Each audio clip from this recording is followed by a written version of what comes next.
Hello, everyone. Today is Thursday, March 3rd, 2022. Amid Ukraine exodus, reports emerge of bias against Africans. This article is taken from The Voice of America. African workers and students seeking to flee Ukraine in the face of Russia's invasion are complaining of being blocked from buses, trains, and border crossing points, while priority is given to Ukrainian citizens. A VOA reporter in Western Ukraine says that priority is being given to Ukrainians, but that he has not seen evidence Africans are being treated differently from other foreigners. Nevertheless, some Africans, among the hundreds of thousands of people desperately trying to leave Ukraine, are alleging racial discrimination, prompting denials from Ukrainian authorities and concerns from the United States and international bodies. Augustine Okoye-Koli, a Liberian national studying medicine in the western Ukraine city of Ternopil, said he witnessed the discrepancies while waiting overnight Saturday to cross the border near Suceava, Romania. People stood shivering in long lines, clutching luggage and children, and if a Ukrainian comes, you have to shift and make way for the Ukrainians to go to the front, Kali told VOA. Although authorities called for women and children to be processed first, African women were left behind, he said. It was racial discrimination, he said, because if you say you are taking women and children, you have foreign students there who are females. So why are you not taking them? Kali also saw aggressive behavior, which one of his traveling companions captured on video while they waited at the border.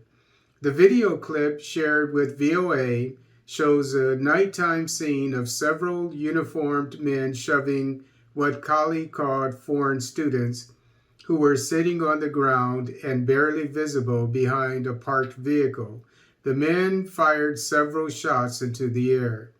His account dovetails with reports by other news media. A 24-year-old Nigerian doctor told the New York Times she was stranded for over 2 days at the Ukraine-Poland border crossing at the Polish town of Medica, with guards holding back foreigners while allowing Ukrainians to pass through. They were beating up people with sticks, the Dr. Chineye Bagwu told the Times. They would slap them, beat them, and push them to the end of the queue. It was awful. The hashtag Africans in Ukraine has been trending on Twitter, showing video clips of Black people appearing to be denied boarding a train or pulled from seating. VOA has not been able to authenticate the videos independently. A VOA correspondent reporting from Ukraine said authorities there have prioritized Ukrainians for outbound buses and trains, making it harder for foreigners, including him, a white European national, to leave. Ukraine's Minister of Foreign Affairs, Dmytro Kuleba, tweeted Tuesday, Russia's invasion of Ukraine has affected Ukrainians and non-citizens in many devastating ways. Africans seeking evacuation are our friends and need to have equal opportunities to return to their home countries safely. Ukraine's government spares no effort to solve the problem. The African Union released a statement Monday saying its top officials, current chair Macky Sall, President of Senegal, and Moussa Faki Mohamed, African Union Commission chairperson, were particularly disturbed by reports that African citizens on the Ukrainian side of the border are being refused the right to cross the border to safety. Reports that Africans are singled out for unacceptable dissimilar treatment would be shockingly racist and in breach of international law, the statement continued. The International Committee of the Red Cross could not confirm such reports, but they are disturbing, the agency said in an email to VOA Tuesday. Safe passage and the ability to seek safe haven is a right for everyone affected by conflict. The ICRC is working and responding to everyone affected by the fighting. The part of the reason why I am a Pan-Africanist is because I understand the principle that you are only as strong as your weakest link. And so during war, in this case in the Ukraine, our weakest link right now would be the Africans that are fleeing the war-torn area, the Ukraine. And so for those who don't believe in Pan-Africanism, who believe in nationalism, look at what is going on. You have Nigerians, you have Liberians, you have Ugandans, you have South Africans, you can go on and on and on. The outside world, I'm American, the outside world looks at us as all being the same. So when you have your differences on the continent or even in your own country, tribalism and so forth, it makes no sense to me because we're only as strong as our weakest link. So our weakest link right now happens to be all of us who happen to be in the war-torn country. So it's about race when it comes to Pan-Africanism. It doesn't matter where we are. Trust me, I've been all around the world.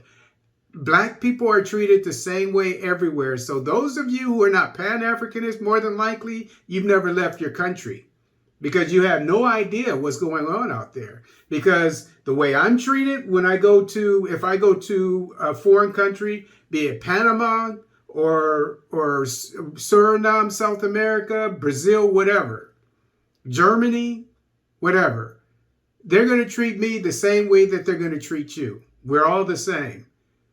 But another reason why I'm a Pan-Africanist is because, as I've said, we're only as strong as our weakest link.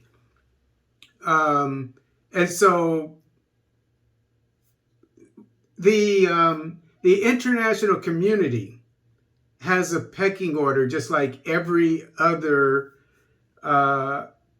situation. There's a pecking order. And it just so happens, in other words, the way people of a race or nationality are treated. It doesn't matter, wherever you are in the world, that's the way you're treated. You're treated according to sometimes your race and sometimes because of your nationality. But generally speaking, Black people are treated the same way everywhere. I will say that as a Black American, when I go to certain countries, they treat me differently from the way they treat Africans because I'm American.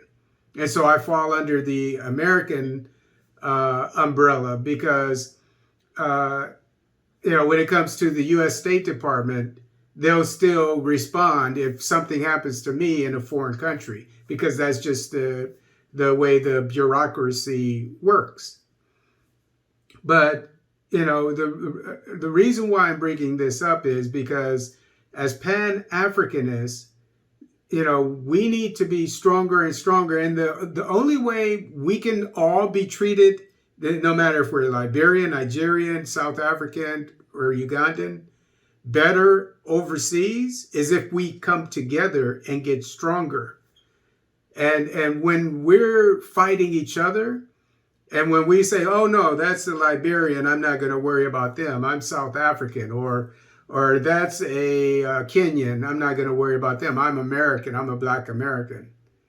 We're hurting ourselves, because generally speaking, people around the world look at blacks all the same way. And so this is why, to drive the point home, this is why on the continent, not in the United States, not in Brazil, not in Jamaica, on the continent. Why do you think I'm doing this for the continent? My primary audience isn't American, Black American. It is African. Because this is where we need to make ourselves strong. If Africa is strong, like America is right now, or Japan is, or China is, then wherever we go as Black people, no matter if we're Black American, Jamaican, or Panamanian, or Nigerian, or Kenyan, or South African, we are going to be treated with respect, because we come from a strong nation. And in this case, nations, all the nations of sub-Saharan Black Africa.